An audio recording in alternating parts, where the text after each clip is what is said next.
네, 오늘은 2022년 10월 며칠이죠? 날이 가는지 10월 22일 토요일입니다. 6강째고 네 번째 이야기 시작하도록 하겠습니다.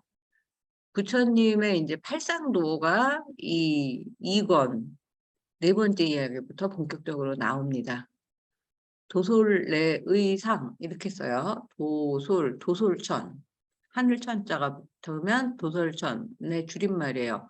도솔천에서 오는 위의 있는 모습 이렇게 해서 도솔내의상입니다.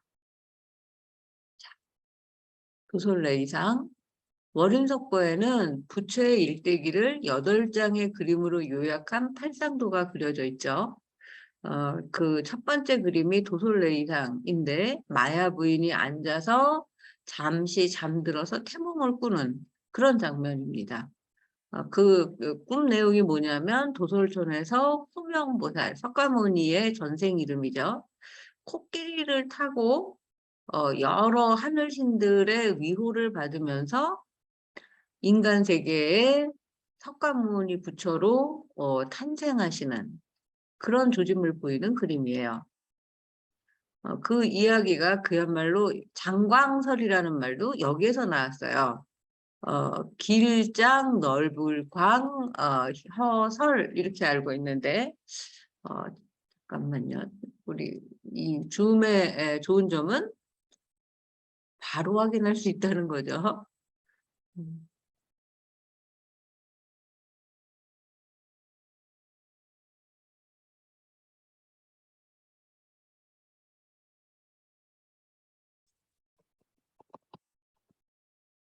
장광설을 늘어놓다. 말씀설일 수도 있는데 혀설자가 맞군요. 어학사전으로 보겠습니다. 제가 이제 자주 사용하는 게 사전하고 지식백과예요. 여러분들도 이렇게 하시면 됩니다. 공부하실 때 월요석보에 모르는 단어가 나온다. 국어사전에 장광설. 길고도 세차게 잘하는 말솜씨. 그러니까 부처님의 그 30 이상 80.5 가운데 우리 나중에 배울 거예요. 그 혀가 길고 넓어서 우리 혀 앞으로 내밀어 보세요. 그 요가 자세에 사자 자세인가? 그러니까 동물의 왕인 사자 자세가 혀를 길게 최대한 그 빼는 그런 자세가 있어요. 그 혀만 가지고 운동을 해도 요가에서는 그 굉장히 하여튼 고도의 기술을 요하는 그런 좋은 자세인데 부처님은 이 얼굴을 다 덮고도 남는다고 하죠. 동물 중에서는 어떤 동물이 혀가 길지? 호각인가요? 그 얼굴을 다 이렇게 훑고 뒤덮을 정도로 넓고 긴 그 혀를 가지고 있는데 나중에 이제 말이 많은 사람, 그런 사람들은 쓸데없이 이제 길고 논리 없이 말을 하는 사람을 장광설을 늘어놓네 뭐 이렇게 이야기를 하죠. 네.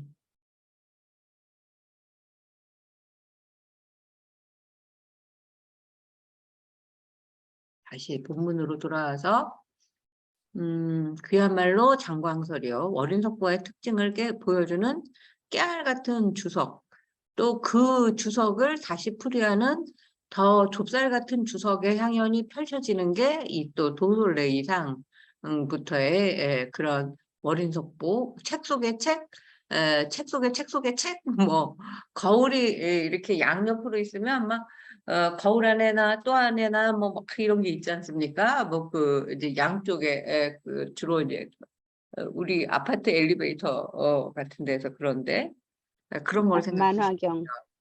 네? 만화경.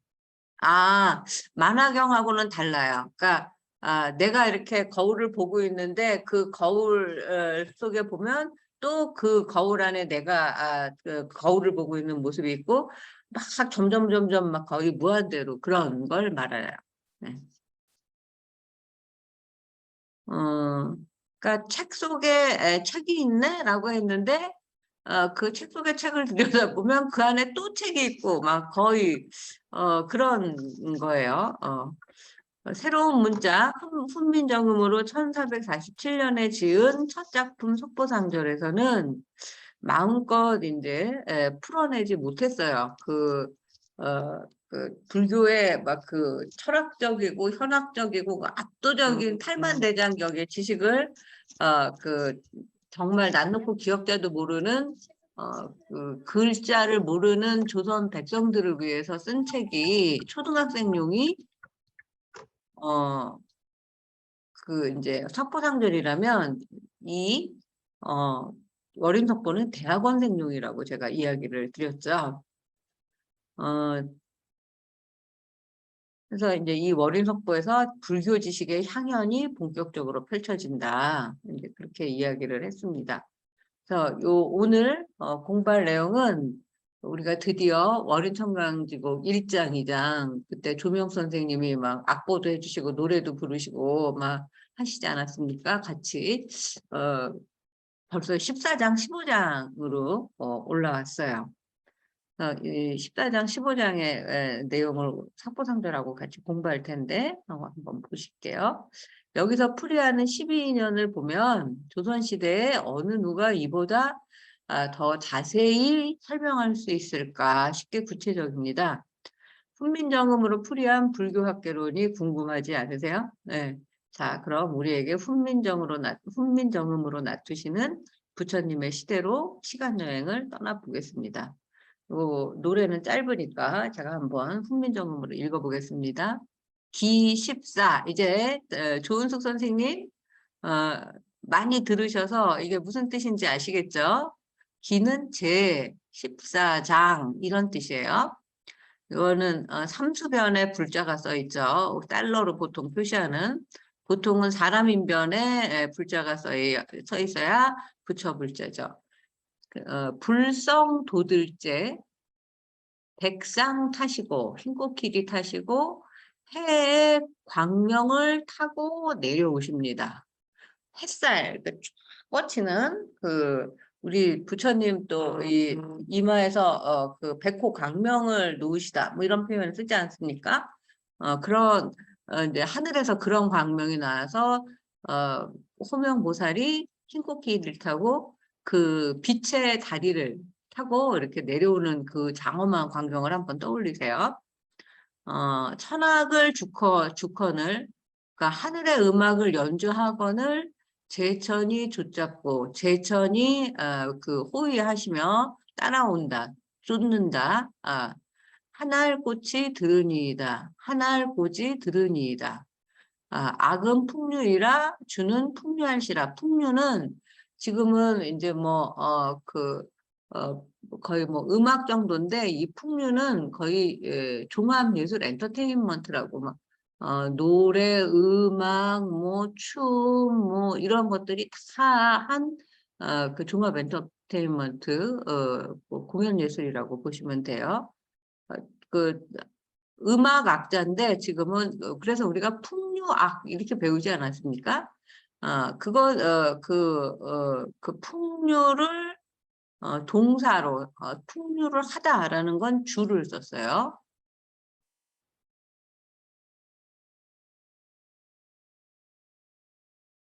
그리고 15장은 이제 마야 부인의 태몽이에요.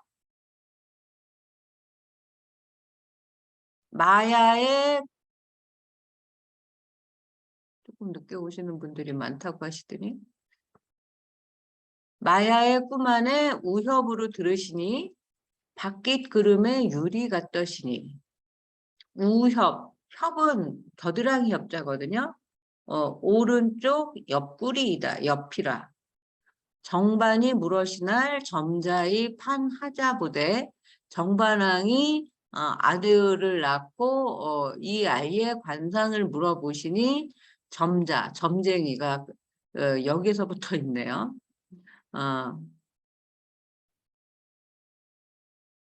성자이 나샤 정각 이루시리.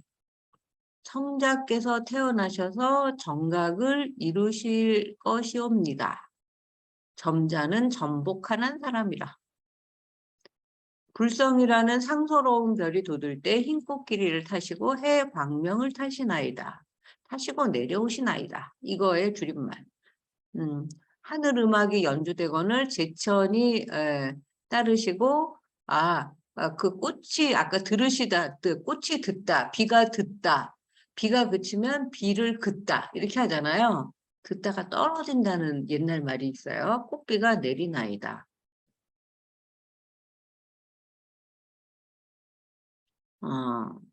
15장 마야 부인의 꿈속에서 오른쪽 옆구리로 들어오시니 밖의 그림자 유리 같으시니. 밖의 그림자가 유리 같으셨대요. 정반왕이 물어보시니 점쟁이가 판단하되 성자께서 태어나시어 정각을 이루시리. 다시 한번 볼까요? 15장 밖의 그름에, 그름에는 그림자예요. 옛날에. 그림에라고 어디선가 지금 방언으로 쓰이고 있지 않나요? 밖에 그림자가 유리 같다는 말은 그렇게 뭐 그림자조차도 막 이렇게 투명했다는 그런 표현일까요? 저도 이거는 확실히 잘 모르겠어요. 근데 어쨌든 간에 평소와는 다른 상더러운 조짐 그런 걸 나타내요. 팔상도의 그림과 이제 대조해 보실 텐데 이 노래를 음미해 보시라. 부처께서 상서로운 별, 불성은 상서로운 별이에요. 부처 불자를 이제 변만 달리해서 써놓으니까 부처님의 별 이렇게 생각하셔도 될 것 같아요. 돋는 시간에 6개의 상아를 가진 흰 코끼리가 그 호명 그 보살을 태우시고 인간 세계에 내려오실 때 햇빛 광명이 뭐 두루 비치다 못해 거의 이제 땅끝까지 그 다리를 놓고 하늘의 음악이 또 그 꽃비가 내리고 하늘의 선녀들이 춤을 추고 악기를 연주하고 그런 이제 그야말로 축제 같은 현장을 이제 한번 그려보시면 이 도솔레이상이 얼마나 스펙타클하고 진짜 환상적인 그런 모습이었을까 머릿속에 상상력을 발휘해 보시기 바랍니다. 그리고 이제 비가 그냥 물방울 비가 아니라 꽃으로 된 비가 내려요. 그 벚꽃이 그 이제 뭐 하루하루 꽃잎이 지던 어느 날 뭐 이런 시가 있지 않습니까? 저는 그걸 항상 벚꽃으로 상상하고 하는데 그 벚꽃비를 생각하시면 금방 이해가 되실 것 같아요. 그리고 그날이 우리 4월 초파일인데 여기 아름다운 7월 보름날이라고 해요. 그러니까 부처님의 그 탄생일도 여러 가지 학설이 있었다가 지금도 우리는 4월 초파일이지만 인도나 티벳이나 네팔 그쪽에 가면 4월 15일로 지내고 있어요. 남방불교 쪽에서는. 여긴 또 7월 15일로 나와요. 음악은 풍류이고 연주는 풍류를 하는 것이라고 친절한 설명을 덧붙인다. 그래서 친절한 석고상절시라고 얘기를 하는데 석고상절 10단권에는 풍류를 노래와 춤을 추는 재주라고 또 다르게 부연 설명을 하고 있고 풍류의 소리를 북치는 마디며 시우대 지금의 관현악기를 말한다고. 관악기와 현악기, 뭐 해금, 뭐 가야금, 뭐 그런 걸 현악기고 무슨 대금, 퉁소, 뭐죠? 하여튼 그 관이 그 대롱으로 만들어진 그런 것들은 전부 다 관악기라고 하죠. 금관악기, 목관악기, 나무로 만든 관, 금속으로 만든 관, 뭐 이렇게 해서 곧 풍류는 노래와 춤, 악기를 하는 사람들이 함께 어우러진 종합예술을 총칭하는 것이다. 그래서 이 하늘의 천녀가 우리 사파가가 이제 비파를 타는 모습을 그렸고 이 호명보살이 사실은 이 앞으로 타고 왔겠죠. 우리 그림에는 앞으로 타는 거예요. 이 상아 6개 연꽃을 하나 이렇게 하고 여기서도 뿔고동을 불고 그래서 제가 이제 그런 것들을 세세하게 했고 우리 이 굉장히 중요한 그림이에요. 어, 인도에서 뭐 저기 부처님 태어났잖아요. 근데 지금 여기는 중국이랑 한국 같은 데는 기와집에 이 정자에 마야 부인이 앉아 계시고 시녀가 옆에서 시봉을 하고 있고 이 말풍선 같이 만화처럼 꿈을 이렇게 그린다는 표현도 야 그때나 이때나 전혀 하여튼 그런 것들이 다르지 않구나라는 생각이 들죠. 그리고 이제 여기에 도솔래의라고 써 있고 이분이 호명보살이고 이 호명보살은 가부좌를 하고 합장을 하고 있는 것 같아요. 그리고 이 코끼리 되게 이상하게 생기지 않았습니까? 나는 이거 보고 처음에 황소야 막 이렇게 생각했는데 또 코끼리 코가 길다라는 것은 또 알아가지고 이렇게 코만 그래서 한 번도 못 본 짐승을 그리느라고 굉장히 애를 썼구나라는 생각이 들고 다리도 코끼리 다리는 이거보다 엄청 짧지 않습니까? 근데 이제 다리도 거의 소 다리만큼 그렸어요. 그리고 아까 그 제천이 위호하시며 이게 이제 하늘에 계신 이제 그 천신들이 이 호명보살을 둘러싸고 그리고 이제 내려오시는 장면이죠. 음. 그럼 이제 석포상절에 이 14장, 15장 그 노래에 대해서 어떻게 쓰고 있는지 보실까요? 어, 7월 열 닷새 날 이거 너무 재밌지 않아요? 옛날에 갑자기 그러니까 우리 할아버지께서 이렇게 말씀을 하셨어요. 열 닷새 날에 내가 올라가마 뭐 이런 식으로 음, 그리고 불성 도달 시절에 이 보라색은 이따가 같이 읽을게요. 초록색이 본문이에요. 7월 열 닷새 날 불성 도달 시절에 여습 엄이 뭔지 아세요? 어금니 상하. 그래서 엄이 제일 크고 첫 번째고 최고라는 뜻이죠. 엄지 할 때 또 이 엄이에요. 엄마. 저는 이것도 같은 거라고 생각해요. 여섯 엄 가진 백상 타샤 해 타샤 도솔궁으로셔 나려오실 적이 세계의 차 방광하시고 그때 춘향이 들어오겄다 뭐 약간 이런 느낌이 나지 않아요? 읽다 보면 그래서 제가 이거를 어떤 사람은 그런 그뭐 판소리의 원형이라고 이야기하는 사람들도 있어요. 제천이 허공에 가닥이 끼어 좆잡아오며 풍류하고 곧 비터니 꽃이 비흐다라는 표현을 저는 되게 좋아하는데 그래서 이제 지금 터키 이름을 하나 정하려고 그래요. 제 이름을 너무 어려워. 얘네는 나를 뭐라고 부르냐면 진원 교수님이래요. 정이 너무 어려운 거야. 발음이 없어서. 그래서 보통 내가 CHUNG를 쓰는데 나를 중이라고 계속 내가 왜 터키에 와서 중이 됐을까? 20년 전에 너무 나를 부르는지 모르고 도대체 저 사람이 왜 나를 중으로 부르지? 나는 이해를 못 하겠네. 난 대답 안 하고 쳐다보지도 않았어요. 나라고 생각을 안 했기 때문에. 근데 하여튼 그래서 내가 터키 말로 꽃이 치책이고 비가 야무른데 요번에 우리 그 학회할 때 비가 왔거든요. 근데 얘네는 가을 겨울이 비가 내리는 계절이고 비가 별로 없는 중부 거의 뭐 이제 사막 기후처럼 고원지대의 그 기후라서 비를 굉장히 그 길쌈으로 여겨요. 그래서 딸이 태어나면 딸 이름을 비라는 야무르라는 이름으로 많이 써요. 그래서 음, 꽃은 치책이에요. 그래서 꽃이라는 이름도 많은데, 그래서 내가 치책이 야무르라고 지을까? 막 이제 이러면서, 또 얘네는 지네가 태어난 달에, 우리 옛날에 신야일은 막 9월이 3월이 많았잖아요. 그런 또 이제 그 이름이 많아요. 그래서 한 친구가, 그 에이릴이 이제 9월인데, 이름이 에이릴이에요. 그래서 내가, 너 9월에 태어났구나. 내가 이제 이렇게 얘기했더니, 아니에요. 9개월 만에 태어났어요.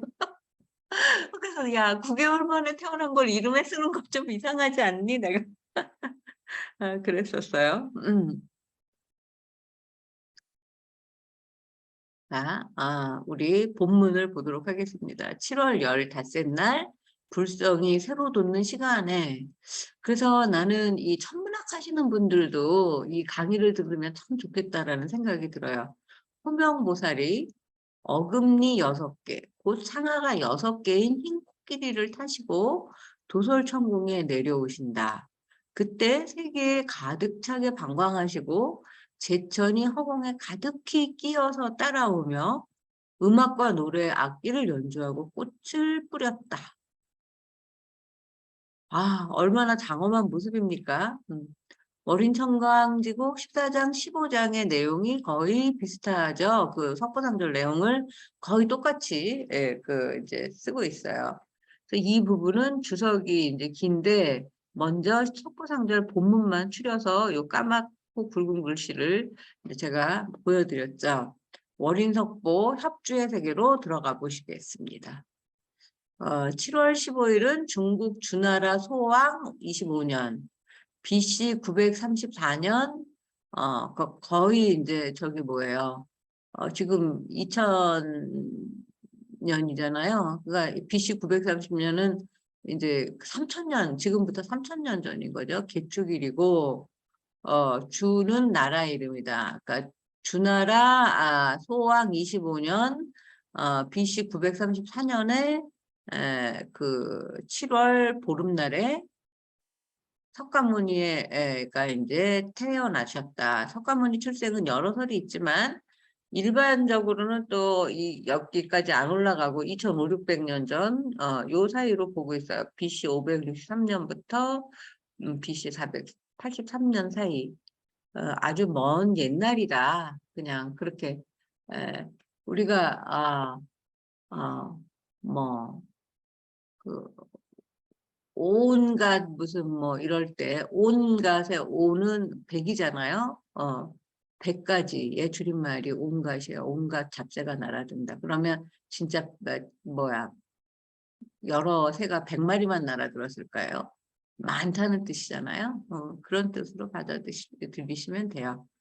그리고 이제 불성을 이제 주석으로 풀이하고 있는데 그 주석이 보통이 아니에요. 인도 말에는 바사라고 했다. 그런데 바르게 말하면 부사라는 발음이 더 정확하다. 또 발사라고도 하는데 더욱 성하다, 이제 왕성하다 그런 뜻이래요. 그래서 아주 뭐라고 할까요? 샛별처럼 반짝이고 그 별빛의 기운이 성한 것을 말하고 또 이걸 불성을 설도라는 별 이름으로 부르는데 말씀설에 제도할 도자를 쓴다는 거예요. 설법하여 제도한다. 28수 별자리라고 많이 들어보셨죠? 우리 저기 뭐야 죽을 때 칠성판을 까는 것도 그 별자리를 까는 거지 않습니까?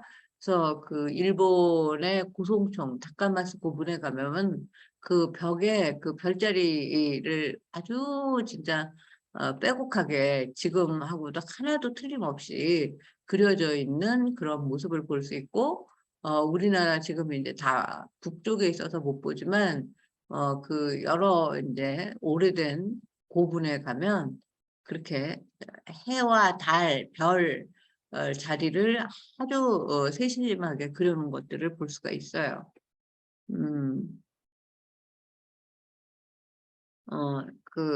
이걸 이제 귀한 별의 이름이다. 28수 별자리 중에 열에 깨서 이제 태어나실 때도 불성이 그 돋는 날 태어나셨고, 또 도를 깨달음을 이루실 때도, 또 출가할 때도 다 불성이 돋는 날이었대요. 2월 8일. 2월 8일 이제 보니까 28수를 상징하나 봐. 귀성이 합하여질 적에 하시니 복덕이 있는 상서로운 별이다. 우리가 지금은 부동산 중개소라고 그러지만 옛날에는 복덕방이라고 했었잖아요. 그리고 그거 거기에서 따서 종로 복덕방이 되게 유명했었잖아요. 그때는 덕이 아니라 떡이지만 이 별이 뜨는 시간에 내려오신 이유가 이렇게 상세하다. 법원주림이라는 이제 불경 책을 찾아보면 불성이 나올 때 부처께서 태어나시고 출가하고 성도하고 멸도하셨다라고 또 되어 있어요. 더 자세하게. 석가모니와 불성이라는 별은 이처럼 뗄래야 뗄 수 없는 상징적인 별이다. 내가 사파가라면 이 불성을 한번 그려봤을 것 같은데. 네. 오늘 이렇게 짧단 말인가요?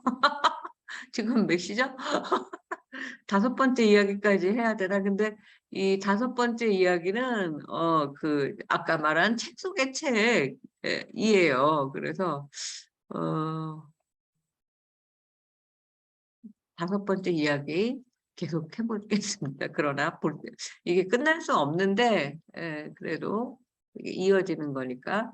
그러면서 이제 이 도솔레이상의 그림을 설명하면서 성문이란 어떤 사람이고 염각은 어떤 그 이제 특징을 가지고 있으며 불교에서 말하는 12인연은 어떤 것이냐.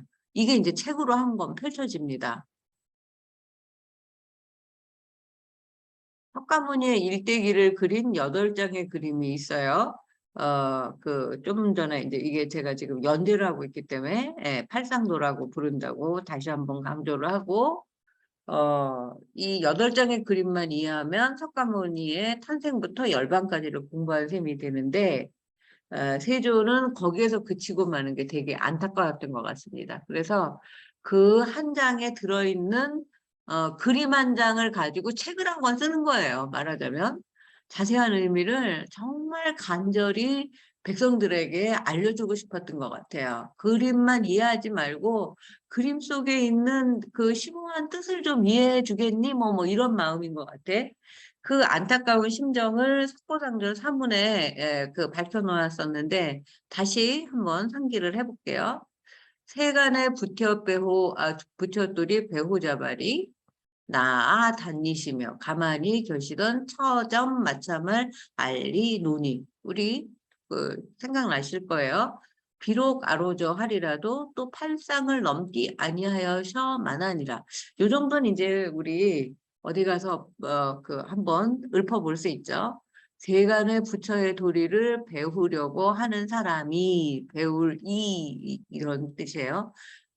태어나서 다니시며 수행하시며 또 그 설법하시며 깨달아서 그런 활동 기간을 다니시며 그 다음에 가만히 계시던 때는 언제예요? 정멸에 드신 때, 그 열반하신 때까지 처음부터 끝까지를 아는 이가 노니가 놀다, 드물다 그런 뜻이에요. 비록 알고자 하는 사람이더라도 또 팔상의 그림의 내용에서 벗어나지를 못하는 것이 너무나 안타깝구나. 이런 뜻이죠. 또 팔상도를 넘지 못하고서는 그만두느니라.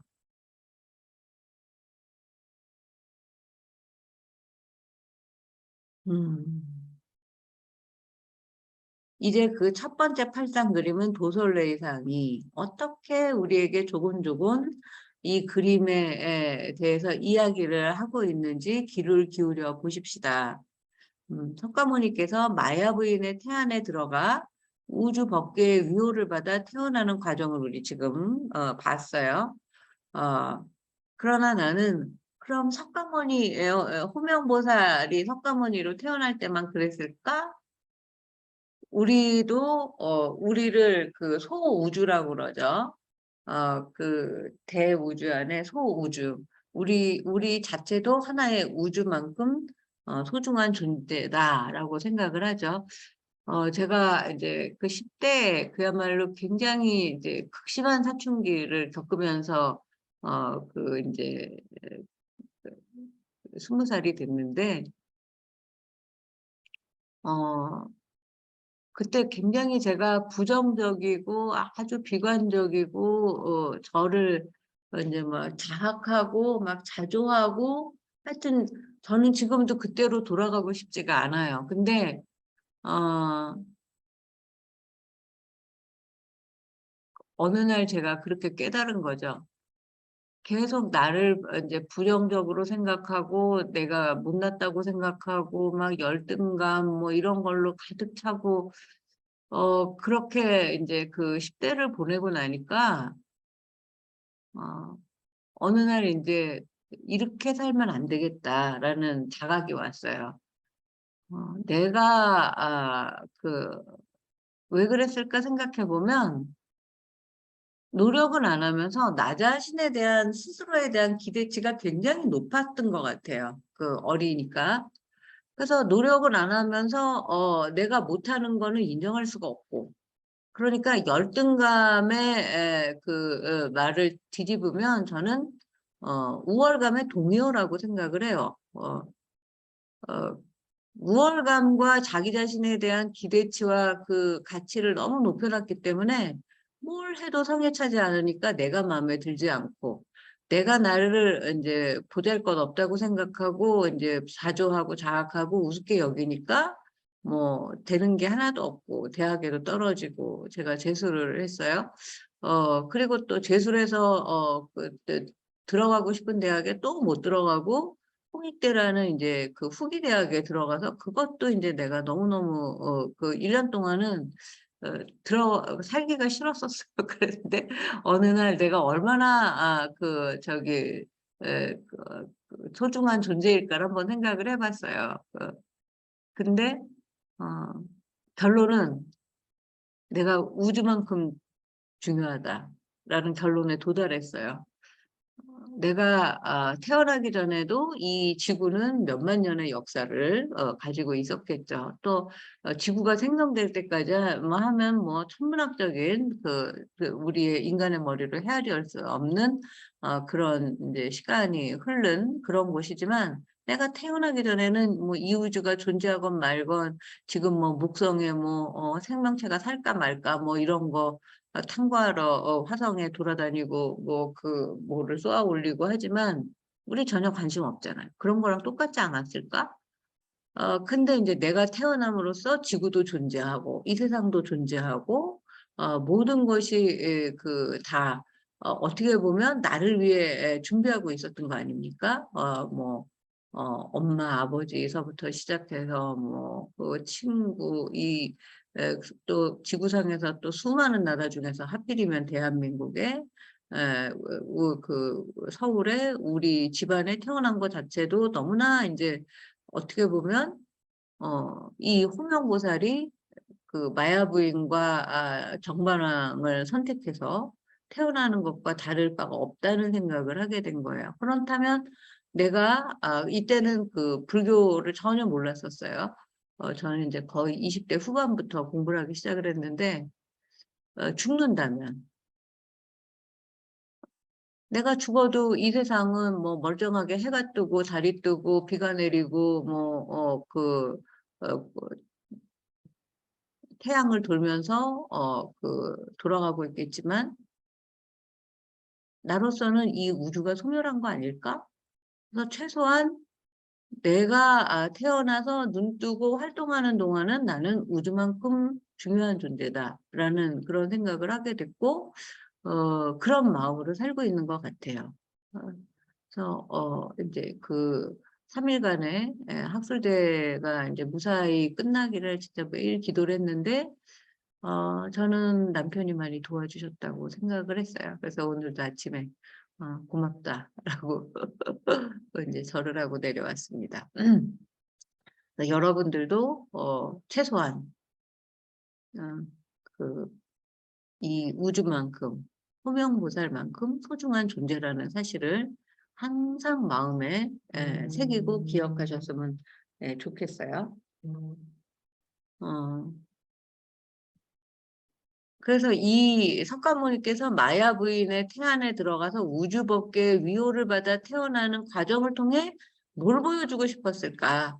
우리 모두 이렇게 태어났구나 라는 것을 말하고 싶은 거라고 저는 생각을 하게 됐습니다. 그렇다면 이제 성문에서 영각이 되기 위한 12인연의 이야기를 이제 풀어보려고 하는데요. 요 성문 영각에 대한 이야기가 굉장히 이제 중요하고 어렵고 깁니다. 그래서 오늘은 요 성문에 대한 이야기까지만 하고, 오늘은 성문에 대해서 훈민정음으로 확실히 알았어, 요렇게 공부를 하시는 걸로 끝을 낼까 합니다. 먼저 성문에 대한 설명으로 시작이 되는데, 소리성자 들을 문자예요. 소리를 듣는다는 것이다, 이렇게 얘기해요. 왜 소리를 듣는다는 거는 뭐예요? 내가 내는 내 목소리를 듣는 건 독백이잖아요. 근데 남의 말을 들어서 아는 거래요. 제가 지금 여러분에게 정진원이라는 타인의 말을 들려드리고 있죠. 남의 말을 들어서 석포상절의 뜻, 성문의 뜻을 배우는 것, 알아가는 것이 성문이래요. 그 성문에 4단계가 있는데 수다원, 사다함, 아나함, 아라한, 다 성문이래요. 여러분 다 들어보셨죠? 수다원, 사다함, 아나함, 아라한. 여기에서 우리 귀에 친숙한 두 이름이 있죠. 사다함. 한 명 떠오르는 거 없나요? 신라의 화랑 이름이죠. 그 선덕여왕의 보다 나왔던 더 주인공인 미실, 고현정으로 우리는 각인돼 있죠. 그때는 그 배우는 진짜 신들린 연기를 것 같아. 거기에는 자세히 나오지 않지만 미실의 첫사랑이 사다함이에요. 평생 잊지를 못하고 이제 사다함이 그 전쟁에 나갈 때 서로 주고받은 그 향가 두수가 있어요. 이별과. 그 지금 이제 그 전봉준 동화의 그 분의 노래라고 하는 새야 새야 파랑새야 녹두밭에 앉지 마라, 뭐 이런 비슷한 향가가 그 미실과 사다음의 그 사랑 노래에서 그 비롯이 됐어요. 그리고 아라한 많이 들어보셨죠? 아리하트에서 이제 나온 말. 그래서 성문에 4단계가 있대. 수다원, 사다함, 아나함, 아라한. 그러면 이 네 가지 요새 외워지지 않잖아요. 최소한 미실의 첫사랑, 사다함, 그리고 아라한 존자, 이 두 가지로 외워주시면 좋을 것 같아요. 그렇다면 첫 단계인 수다원은 어떤 이제 특징을 가지고 있는가? 수다원은 성인의 부류에 이제 성인의 경지에 입문했다 하는 뜻이래요. 사다함은 한 번 다니러 오다 하는 뜻을 가지고 있대요. 한 번 죽어서 이제 하늘에 가 있다가 또 인간 세상에 한 번만 더 내려오면 아라한이 되는 경지. 그리고 아나함은 아가 우리말에 아니랑 똑같아요.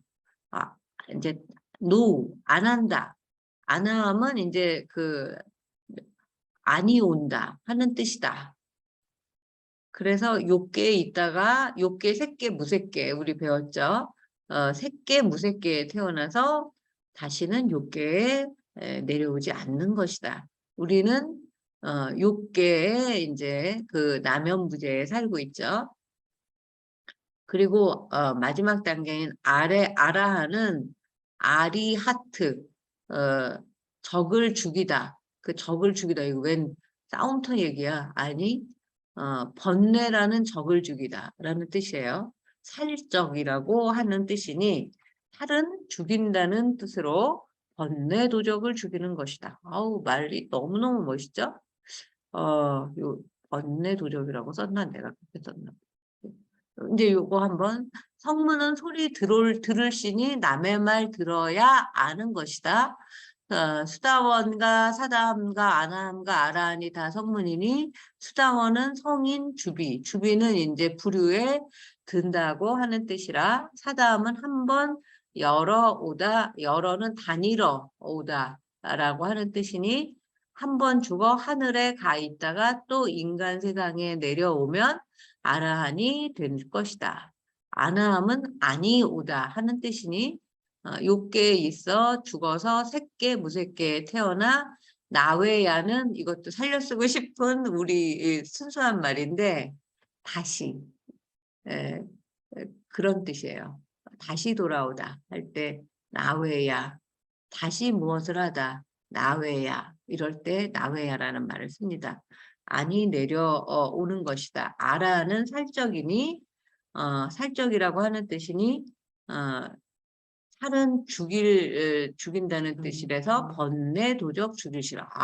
여기에 나는 내가 번뇌라는 말을 부연 설명한 줄 알았더니 번뇌 도적이라고 했거든요.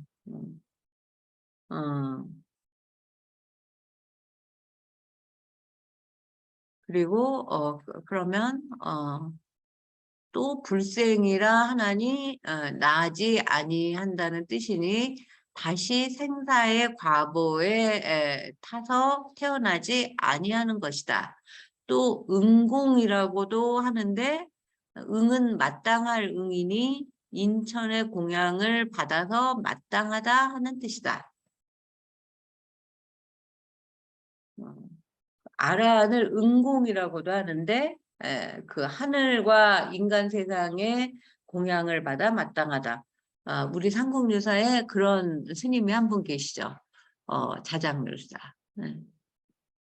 그 인간 세상에서는 막 그 이제 가시덤불 속에 다 옷을 벗고 용맹정진하고 있을 때 새들이 과일을 물어다가 갖다가 공양을 하고 또 그 이제 당나라로 유학을 갔을 때에는 그 도손이라는 중국 아주 대단한 석가보를 쓴 스님하고 교유하고 있을 때 그 스님보다 더 높은 그 스님도 하늘의 공양을 받았는데 그 하늘의 공양을 대접하려고 자장 스님을 이제 그 초청을 했는데 그날 공양을 하늘에서 안 갖고 온 거예요.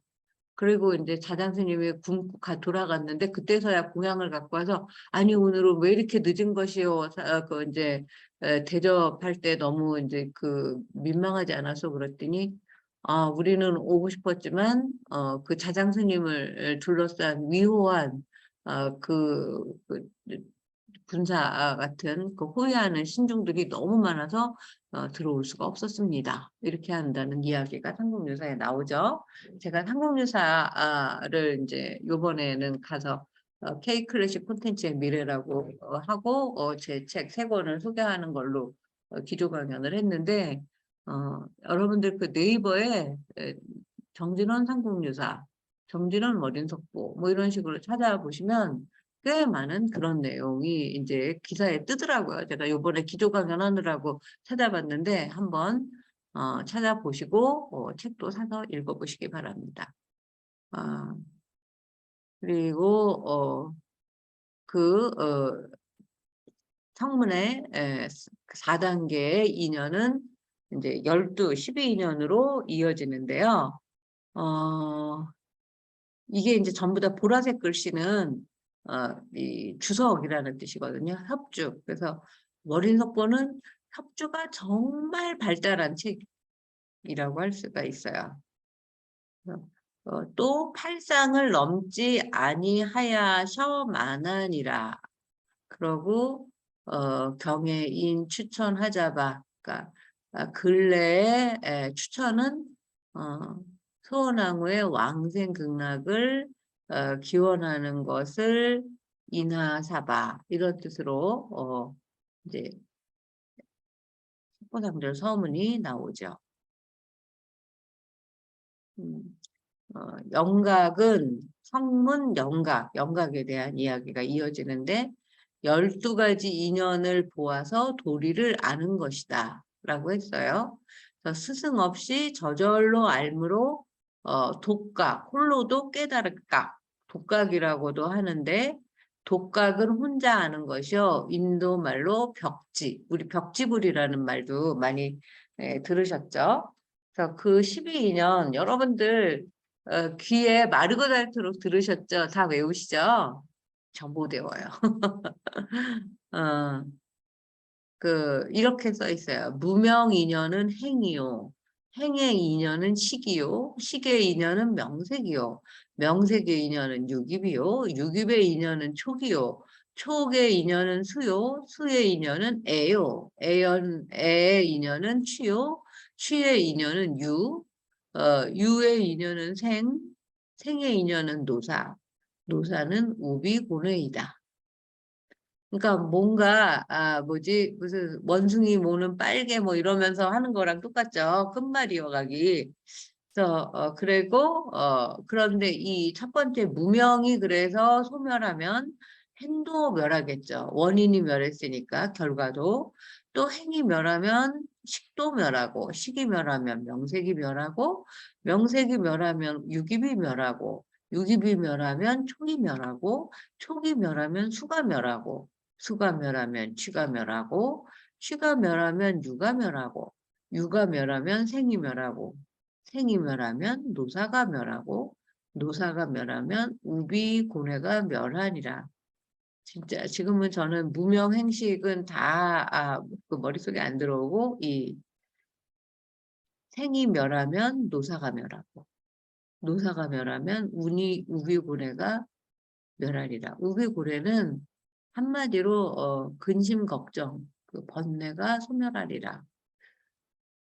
그런 것 같아요. 제가 이제 최근에 경험한 그 생과 노사를 이제 그 복동한 거에 의하면 음, 영각이 되기 위한 12인연을 설명을 하고 있습니다. 무명, 행식, 명색, 유깁, 촉수, 애취, 유생, 노사의 이제 연기관계를 이렇게 써놓은 거예요. 그리고 노사가 한번 이 책에 더 쓰여야 되는데 그 노사가 빠졌어요. 제가 오타를 발견한 거예요. 그 월인석부에 오타가 있기 쉽지 않은데 이건 또 초간번이라서 그 오류가 거의 없어요. 근데 이렇게 가끔가다 오류가 이렇게 눈에 띄면 거의 뭔가 유레카를 외치고 싶어져요. 야, 내가 한 건 했구나 막 이러면서 내가 그 600년 전에 세조도 못 찾은 그 잘못 옥의 티를 찾았네 막 이런 생이 멸하고 생이 멸하면 노사 우비고뇌의 멸하리라. 노사가 멸하고 노사가 멸하면 우비고뇌가 멸하리라. 근데 어쩌면 지금 또 생각해 보니까 자, 야, 11번까지 반복했으면 이제 알아들었지? 그러면서 마지막을 생략한 게 아닌가 또라는 그런 또 생각이 또 잠깐 드네요. 영각이 되기 위한 12인연을 설명하고 있습니다. 무명, 행식, 명색, 유깁, 촉수, 애취, 유생, 노사 등의 연기관계인데 노사가 한 번 더 쓰여 있어야 하는데 생략되어 있다. 가끔가다 실수처럼 보이는 이런 오게티를 찾는 재미도 정독하는 독자로서는 아주 재미가 쏠쏠하다. 어,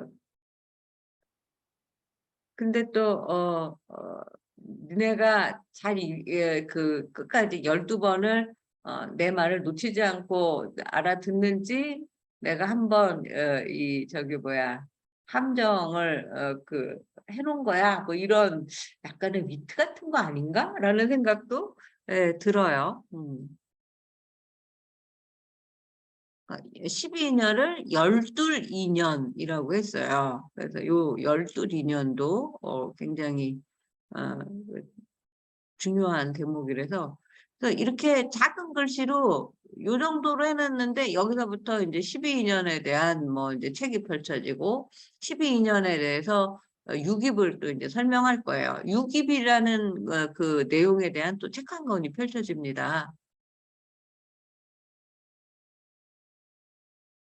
그래서 이 12연기 중에 이거는 해도 계속해도 계속 이제 좀 12가지나 되니까 헷갈리죠. 그래서 한 번 더 정리하는 마음으로 보도록 하겠습니다. 12연기 중에 이제 무명행식 3가지를 가지고 다시 설명을 하고 있어요. 성품의 지혜가 본래 밝고 미묘히 맑아 정리하다. 이런 그 철학적인 표현을 이렇게 어려운 단어를 이렇게 막 원인석보에서는 과감하게 쓰고 있어요. 이런 말은 우리는 지금 뭐 성품, 성자는 어떤 뜻이고 품의 품자는 어떤 뜻이고 뭐 이러면서 계속 배워왔는데 성품의 지혜가 본래 밝고 미묘히 맑아 정리하도다. 뭐 이런 식으로 시작을 하면 이거는 이제 거의 뭐 신미대사께서 그 이제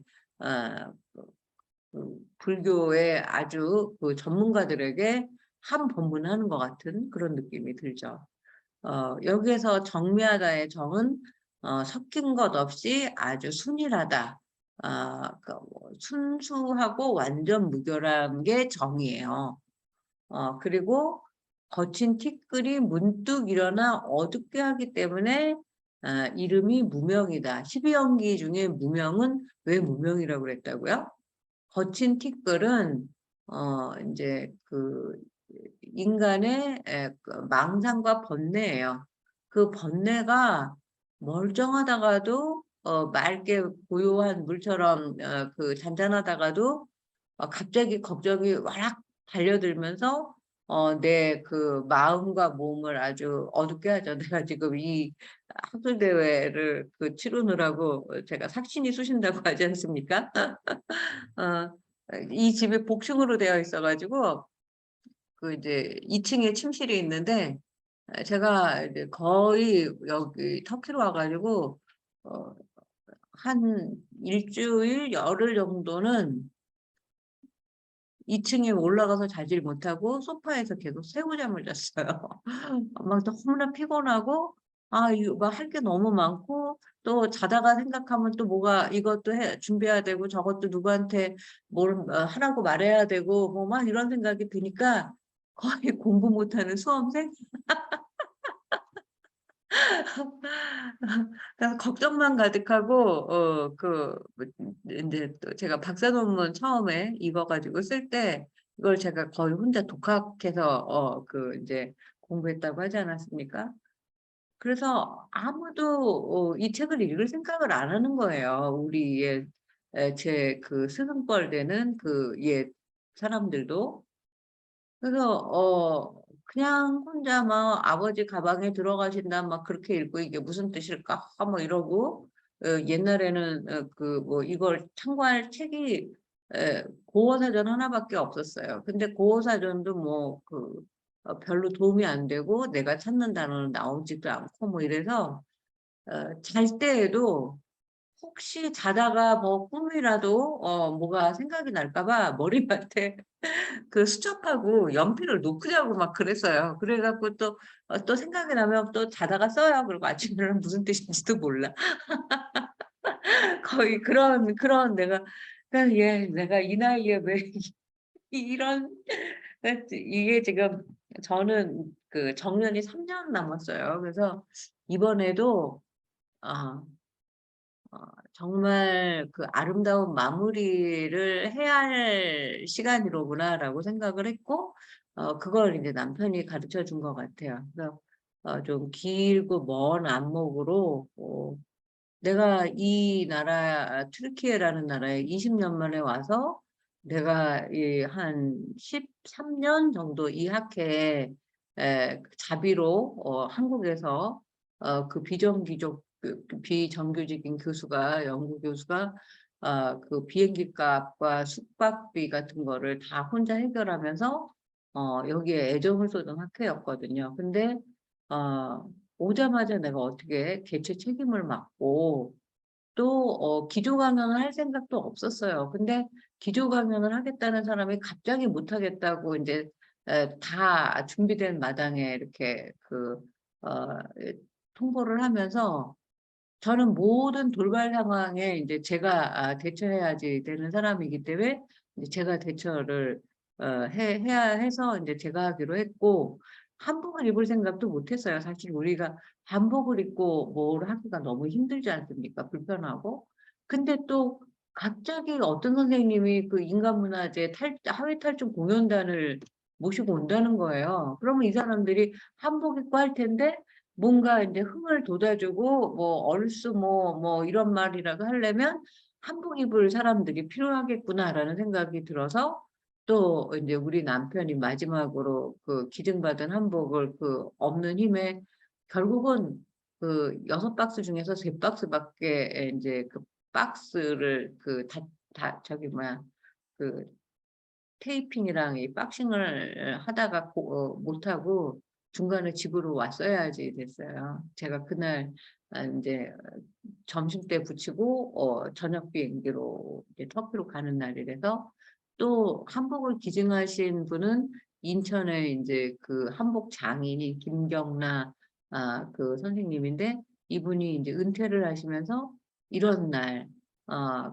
써달라, 한복을 꼭 많이 입어달라, 이렇게 사람들이 많이 모이는 날 한복을 입어서 내 한복을 널리 알려달라, 그렇게 얘기를 해서, 이 두 사람이 뭐 한국학이라는 말은 잘 모르겠지만 두 사람의 한국학 사랑법이라고 저는 생각을 해서 이 두 사람의 유지를 내가 받들고 실천해야겠다는 생각이 들었어요. 그래서 이제 제가 입기로 했고, 그리고 다 한복 예쁘다고 칭찬해 주시던데 감사합니다.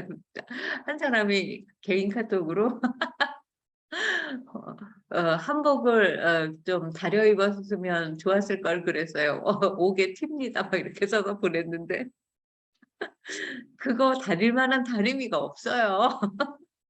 그래서 그 확대해서 보지 말고 그 문이라고 봐주시기 바랍니다. 근데 아이들은 한복 입고 사진 찍고 막 SNS에 올리고 이런 걸 너무너무 좋아하니까, 그래서 이런 20년 동안에 이렇게 유럽 제1의 학과가 되고 이런 국제학술 대회를 여는 대학이 된 거는 너무나 보람이 있지만, 약간의 아직 2% 부족한 그 소프트웨어들을 제가 좀 채워주고 가는 그런 역할을 했으면 좋겠다는 생각을 했었습니다. 음.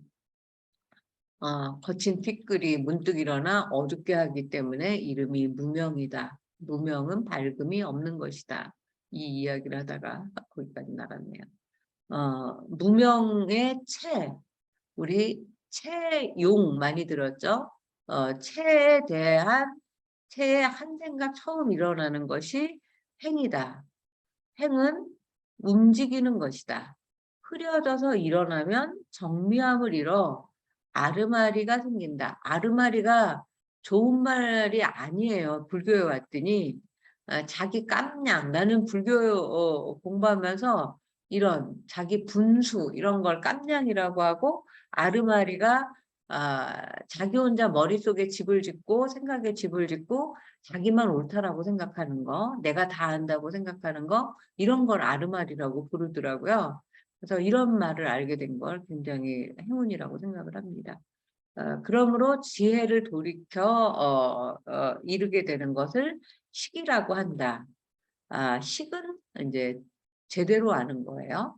12연기 중에 이 무명행식 셋이 근본이 되고, 남은 9은 지말, 가지와 말단이 되는 것이다. 그는 뿌리요, 보는 밑바탕이요. 이런 말 너무 좋지 않습니까? 보는 밑바탕이요. 밑져야 본전이다 할 때 이게 근본이에요. 밑천 이런 말 다 근본, 자본이란 뜻이에요. 지는 가지고 말은 끝이다. 서로 원인과 조건이 되어 삼세의 인연이 되는 것이다. 이 말 너무 좋지 않습니까? 다시 올라가서 봐야 될까? 성지 본래 밝아. 미묘히 맑아 정커늘. 정은 섞은 것 없는 것이라. 겉은 드투리. 드투리 티끌이에요. 거친 티끌이 문득 일어나 어둡게 함으로 이름이 무명이니 무명은 밝음이 없을시라. 밝음이 없는 것이다. 없을면 밝을명이잖아요. 밝음이 없을시라. 무명의 채, 한념, 한 생각 처음 움직이는 거예요. 일어나는 것이 그 이름이 행이니. 왜? 행은 움직이는 것이다. 이게 뭐가? 어,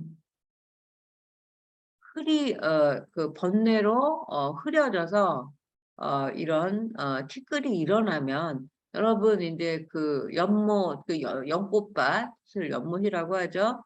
그것뿐만이 아니라 뭐 개울 같은 데 가서도 가만히 있을 땐 맑은데 우리가 뭐 손 담그거나 발 담그면 어때요? 뭔가 부유 그 이제 지저분한 것들이 뭐 나뭇가지 뭐 무슨 나뭇잎 뭐 이런 것들이 가라앉았던 게 다 뜨면서 막 엄청 흙탕물처럼 흐려지잖아요. 그거 생각하시면 돼요. 우리의 생각도 그런 물과 같아서 잔잔할 때는 맑고 고요한데 성지 밝아 미묘히 맑아 이렇게 되는데 갑자기 무슨 잔 돌멩이 하나 물에 그 던지면 파문이 일어나고 거기에서 이제 티끌이 일어나고 호탁해지는 그런 걸 생각하시면 돼요.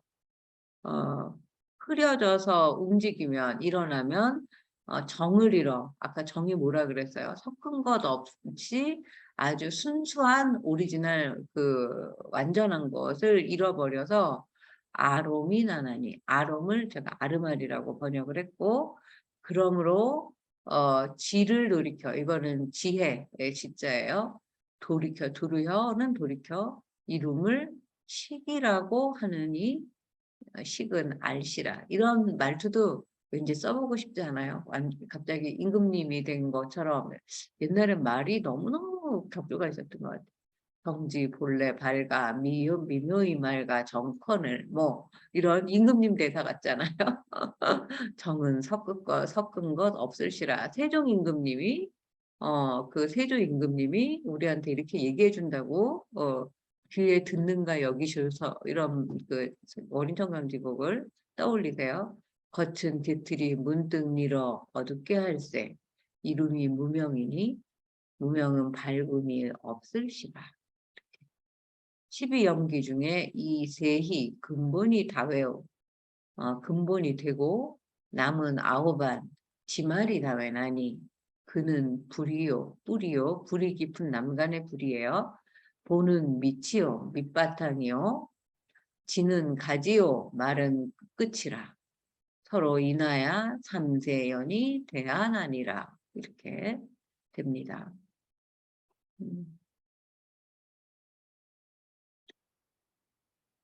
그래서 이제 3세의 그 과거, 현재, 미래와 명색에 대한 이야기가 또 나오는데 여기까지 읽어보도록 하고 마치도록 하겠습니다. 그렇다면 12연기가 모여 3세의 인연이 된다고 하는데 그때의 3세는 무엇인가? 3세는 어렵지 않습니다. 과거 세계, 현재 세계, 미래 세계입니다. 과거는 지나간 세상이요, 현재는 나타나 있는 세상이요, 미래는 아직 오지 않은 세상입니다. 지혜는 본래 아르마리가 없거늘 나 혼자 옳다라고 생각하는 그런 편견 같은 것이 없거늘 그 인식, 시계 탓으로 모습을 알아서 마음을 잃게 되는 망심이 되는 것입니다. 망심은 거친 마음이어서 명이라고 하는데 육적의 주인입니다. 육적은 6 도적이니 육근을 말합니다. 성품이 본래 생겨난 것이 없었는데 시계 탓으로 모습이나 그 환질이 되니 이것이 그 색이라고 합니다. 여러분 환화 꽃화자 들어보셨어요? 그걸 뭐라 그래요? 허공꽃이라고 말하고 곡도라고 말합니다. 곡도는 지금의 꼭두각시 할 때 꼭두입니다. 그런 것들 알아두시면 너무나 이제 우리 모국어의 본질에 다가갈 수 있는 그 어떤 정말 행운의 기회를 여러분들이 얻는 거라고 저는 생각을 해요. 사음, 삿대고 음란함에 의지한 것이니 환질은 꼭두각시, 환상, 신기루 같은 모습이요. 사음은 그 수상 행식을 사음이라고 한다. 명색은 시기 처음에 태어 붙어서 응활, 화합하는 것이다. 엉겨붙는 것이다. 응은 엉기는 것이다. 응활하기 때문에 육군이 갓 생겨나니 이름이 육입이다. 이제 육입에 대한 책이 한 권 나올 거예요. 여기서부터 이제 와 어렵네? 뭐 이렇게 생각이 드시죠? 명색은 심신, 곧 정신과 육체를 말합니다. 태에 들어가 7일 동안 화합해서 정신과 육체가 만들어진대요. 불교에서는 그 엄마의 그 태에 임신이 되어서 7일 만에 그 몸과 육체, 정신과 육체가 만들어진다고 해요. 몸과 육체가 아니죠. 불교에서 말하는 개체적 존재가 처음 생겨나는 시간이 7일이면 엄마의 태에 들어간 지 7일이면 사람이 된다는 게 나는 너무 신기했어요. 우파니샤드에서 현상세계를 의미하는 말이래요. 영각이 되기 위한 12영기를 월인석보로 공부해 봤습니다. 12영기 중에 무명행식이 근본이 되어서 남은 9가지 명색, 유입, 촉수, 애취, 유생, 노사가 가지를 뻗쳐 나간다는 그런 이론이었어요. 인간의 생각과 마음자리를 꿰뚫어서 이렇게 세세하게 그 분류를 하고 원인과 조건을 따져서 풀이하는 철학이 이 6, 700년 전에 있었다는 사실이 너무나 놀랍지 않습니까? 영각이 될 수는 없겠죠. 이번 생에. 또한 그 전 단계인 성문도 성인의 경지라서 다음 생에도 기약하기가 좀 어렵겠죠. 그렇지만 이렇게 그 경지를 간곡하게 설명하는 이 세종세조 임금님의 그 우리를 어여삐 여기시는 마음을 보면 우리가 얼마나 복을 받았나, 왜 600년이나 이것을 무시해 왔나, 뭐 이런 생각이 들죠. 이것을 우리가 21세기에 같이 읽고 번역할 수 있다니 진심으로 감동스럽다라고 제가 썼습니다. 오늘은 제가 그 앞에 4번째 이야기만 하려고 했었는데 5번째 이야기까지 하게 됐어요. 제가 어저께 이제 강의 준비를 하면서는 4번째 이야기만으로도 충분히 이게 내용이 그 심오해서 할 수 없을 것 같은데 4번째 이야기밖에 그랬는데 여러분들 그 지금 그 몇 분 얼굴 표정을 보니까 공부를 더 하고 싶은 표정이어서 제가 5번째 이야기까지 같이 읽어봤습니다. 여러분 오늘 어떠셨나요? 다들 오늘 굉장히 많이 들어오셨네. 13분이 들어오셨는데 정말 할머니 반갑고 판 필요하죠? 최영수 목사님 아유, 안녕. 누구예요? 교수님, 할머니예요? 교수님. 네.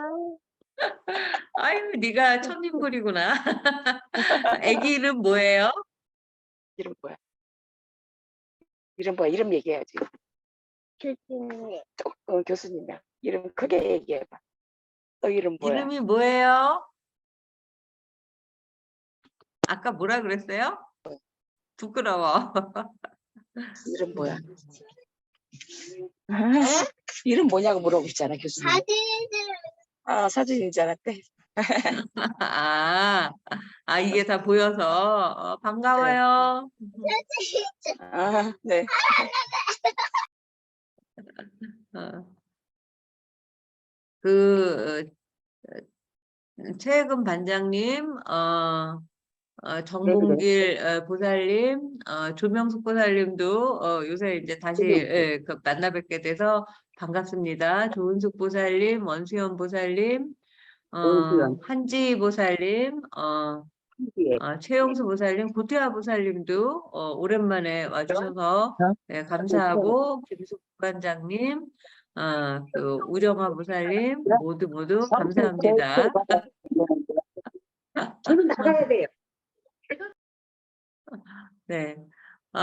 오늘까지 제가 지금 이제 나흘째 이 국제학술대회 개최자로서의 소임을 이제 또 하러 나가야 하기도 하고, 그래서 오늘까지 하면 이제 내일은 발 뻗고 잘 수 있을 것 같은데 아마 이제 그동안 밀린 일이 많아서 과연 그럴 수 있을까 잘 모르겠습니다. 여러분들하고 이 월인석보를 같이 공부한 공덕과 가피라고 생각합니다. 이번에 총 참여한 인원이 한 100명 정도 됐어요. 그 100명 정도의 인원이 부디 무사히 다들 자기 나라로 안전하고 무사하게 귀가하기를 여러분들 같이 빌어주시기 바라고, 거기까지 해야 제가 이제 소임을 마쳤다고 생각을 할 것 같습니다. 아마 이번 생에 이런 개최하거나 이렇게 큰 100명이 넘는 국제학술대회를 개최하는 소임은 저는 사실은 참가만 해봤지 처음이었는데, 그 초보자가 별 탈 없이 무사히 그 어마어마한 학회를 무사히 마칠 수가 있어서 정말 세상 모두에게 감사하고 싶은 마음이 듭니다. 오늘 그 마지막 이제 제가 저를 보고 오신 몇 분의 선생님들과 수고해준 이제 그 몇몇 학생을 위해서 이제 그 카파도키아로 여행을 지금 떠날 건데요. 또 갔다 와서 좋은 사진 같이 공유하고 다음 시간에 또 이야기 나누도록 하겠습니다. 여러분 감사합니다. 오늘 꼭 카톡에 한 줄씩 남겨주세요. 안녕히 계세요. 네, 감사합니다.